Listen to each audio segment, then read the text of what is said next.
Hello.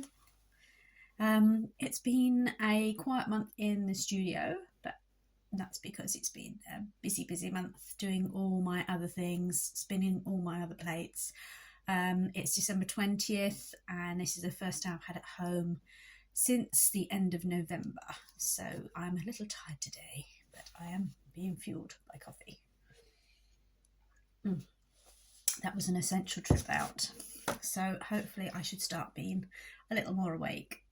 So it means I've not had a lot of time for art. I've had the shop open 7 days a week. I've also had a stint on Create and Craft TV last Saturday, and other stuff going on family-wise, which has taken me out. Oh, I've got my interesting curl back. Oh, that can never be tamed. So yeah, it's been busy. And so I am a little tired today. Probably stumble my words a little. But I did manage to get some time in the studio a couple of evenings ago. I had a little flurry of activity that I was just really missing creating stuff. So I thought I would have a little play with a sketchbook. But probably because I was a bit tired, I don't think it was a big success. But the question is today, coming back in, looking into it, is do I leave it as is or do I work on it again? So does it really matter if we make something that isn't a success, isn't really what we're happy with? I don't think it is. I think it's all part of the process. If you think of it, if you're learning to play the piano, you wouldn't expect every piece that you play to be perfect. I know from playing the organ for years that, you know, you would practice a piece thousands of times and still get wrong notes. And your art's very much like that too. You've got to put all the hours in for the practice to get to where you want to be. So I've recorded me doing this video today. No, I haven't. I told you I was tired. I recorded me doing this page the other evening. So this is what I have got. So I'm going to be taking you through. But why do I not like it? It's no quiet space. It's all busy. I'm recording this on selfie mode. It might be back to front. I've just realised. But anyway, that doesn't make any odds really that you can't read the writing. So yeah, that's why I wasn't happy with it when I finished. I kept tinkering with it, but it was too busy. So I'm now thinking, now everything's completely dry, I might go in and just dabble a little bit more with just, I don't know, put some quiet spaces in. Ultimately, I can leave it as is, and it's just, you know, it's another page in the sketchbook. It really doesn't matter. If you look at the page before, that's not exactly a masterpiece either. That's just playing and scribbling, and that's not really what's important to me. But I think why I'm feeling inclined to go back in is one of the things I'm really trying to improve on is trying to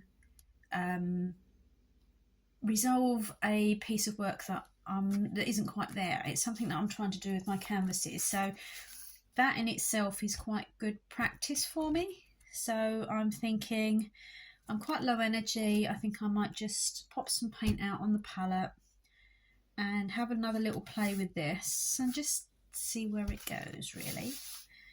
So yeah, that's the plan. So I'll show you how I got to this stage video first, but if you want to see how it turns out, you can skip to the end by all means. See where it gets to.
So what I realised I didn't like about this was the dark red. So I've gone in and neutralised most of that red, and I didn't like the way it was so busy you were losing the words. So I've just tried to clear that background a little bit. Once it's dry, if I've painted over any of my letters, I can go back in and just give them a little bit more definition if I want to. But to be honest, the sort of mixture of transparency I quite like. I quite like having the lines. I'm liking the dots, they made a difference. So yeah, I'm happier with that. It's not perfect, but that's fine. But yeah, I feel that's a little calmer, and I now know what I'm supposed to be looking at. I'm supposed to be looking at words and not all the business in the background. So happy with that.